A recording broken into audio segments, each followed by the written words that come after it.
Audio Jungle.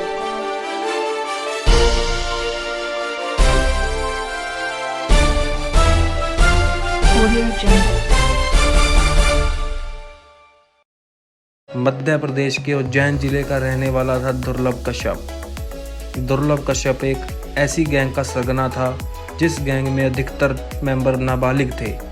उसकी उम्र पढ़ लिख के कुछ बनने के सपने देखने की थी, लेकिन होश संभालने की उम्र में वह मशहूर होने के सपने देखने लगा। दुर्लभ ने मशहूर होने के लिए जुर्म की दुनिया में अपना पैर रखा। अपना गैंग बढ़ाने के लिए उसने सोशल मीडिया का सहारा लिया और उसके हम उम्र युवा उससे जुड़ते चले गए। बता दें कि इन दिनों दुर्लभ की आयु मात्र 16 वर्ष थी। अपराध करना उसके बाएं हाथ का खेल था और पुलिस को चकमा देना इससे भी आसान समझता था वो। लेकिन एक दिन ऐसा भी आया कि उसकी ज़िंदगी का सफ़र थम गया और वो इस दुनिया को छोड़ के चला गया। उसकी मौत कब, कैसे और कहाँ हुई, इस बात का पता आपको आगे पता चलेगा। यह वह दौर था जब महज 16-17 साल की उम्र में क्राइम की चाह रखने वाले युवा इसके फ़ैन थे। दुर्लभ की पहचान काफ़ी अलग थी। बड़े बाल, आँखों में सुरमा, काला गमछा और माथे पर लाल टिक्का। इस गैंग के सभी मेंबर्स भी दुर्लभ का स्टाइल फॉलो करते थे और यह स्टाइल दुर्लभ की गैंग की पहचान बन गया था। कम उम्र के युवा उसकी ओर आकर्षित हो रहे थे और उसकी गैंग में शामिल हो रहे थे। दुर्लभ का गैंग सोशल मीडिया से चल रहा था।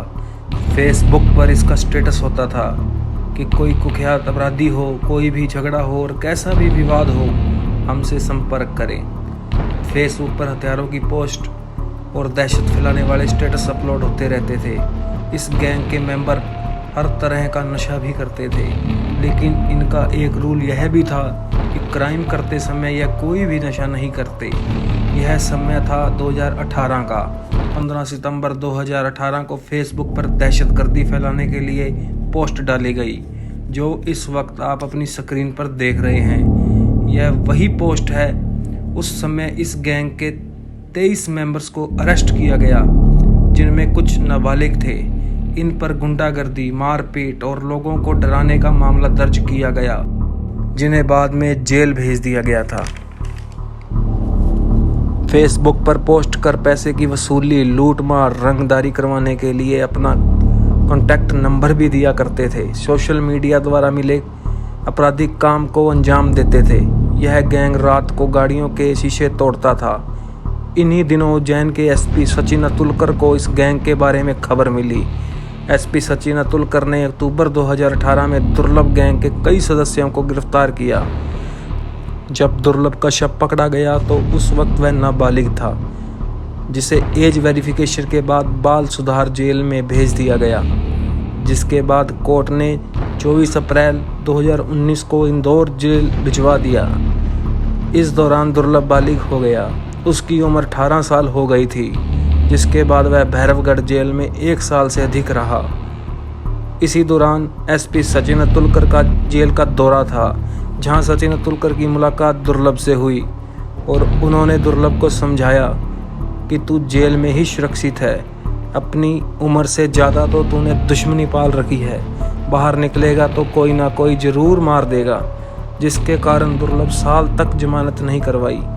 इस बीच 24 जनवरी 2020 को तुलसी नगर निवासी बीजेपी लीडर राजेश बुर्राना के 20 साल के बेटे को दुर्लभ गैंग के मेंबर्स ने किडनैप कर लिया।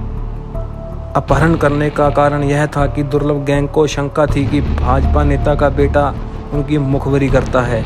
इस मामले में 1 जुलाई 2020 को पुलिस ने दुर्लभ गैंग के 4 मेंबर को अरेस्ट किया। बता दें कि अपहरण के बाद भाजपा नेता के बेटे स्वप्निश के साथ मारपीट कर उसका वीडियो भी बनाया था। आरोपी ने स्वप्निश को धमकी भी दी थी कि जब तक वो उन्हें पैसे नहीं देगा उसकी वीडियो वायरल कर दी जाएगी। इस मामले में सभी अपराधी फरार हो गए। उस वक्त तत्कालीन एसपी ने 10-10 हज़ार का इनाम भी रखा। फरवरी माह में यानी लॉकडाउन के पहले दुर्लभ जमानत पर रिहा हुआ और इंदौर रहने लगा। लॉकडाउन खत्म होने के बाद दुर्लभ फिर से उज्जैन आ गया और अपनी मां के पास रहने लगा।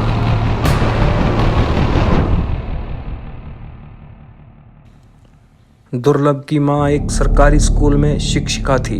उज्जैन आने के बाद फिर से दुर्लभ ने अपने गैंग के साथ रहना शुरू कर दिया। वह रात को पार्टियां करता और रात को घूमा करता था। जेल से आने के बाद दुर्लभ खुद को अपराध की दुनिया का बादशाह समझने लगा। इस बीच पुलिस ने दुर्लभ की गतिविधियों पर भी ध्यान देना बंद कर दिया था। इस दौरान दुर्लभ कश्यप गैंग के कुछ साथी रात के 11 बजे रफीगंज के हार फूल वाली गली में चाय की दुकान पर चाय पीने के लिए गए और वहां दुकान संचालक को चाकू दिखाकर धमकाकर चले आए। उसी रात 1 बजे दुर्लभ खुद अपने 4-5 साथियों के साथ चाय की दुकान पर पहुंचा। इसी दौरान चाय की दुकान में शहनबाज नाम का युवक अपने साथियों के साथ खड़ा था। दुर्लभ की शहनबाज से बहस हुई। बहस के दौरान दुर्लभ कश्यप ने अपने कट्टे से शहनबाज पर फायर कर दिया, जिससे कि गोली शहनबाज की गर्दन को छूकर निकल गई और शहनबाज वहीं गिर गया। इस दौरान जब दुर्लभ अपने कट्टे में गोली डालने लगा तो शहनबाज के साथियों ने दुर्लभ को घेरकर उस पे चाकुओं से हमला कर दिया। तभी दुर्लभ के साथी दुर्लभ को अकेला छोड़ वहां से निकल गए। दुर्लभ पर 30 से 35 वार किए गए, जिससे दुर्लभ की ऑन द स्पॉट डेथ हो जाती है। खुद को जुर्म की दुनिया का बादशाह समझने वाला इस दुनिया से रुखसत कर चुका था। तो दोस्तों, यह थी आज की कहानी। इस कहानी से हमें यह शिक्षा मिलती है कि बुरे काम का नतीजा बुरा होता है।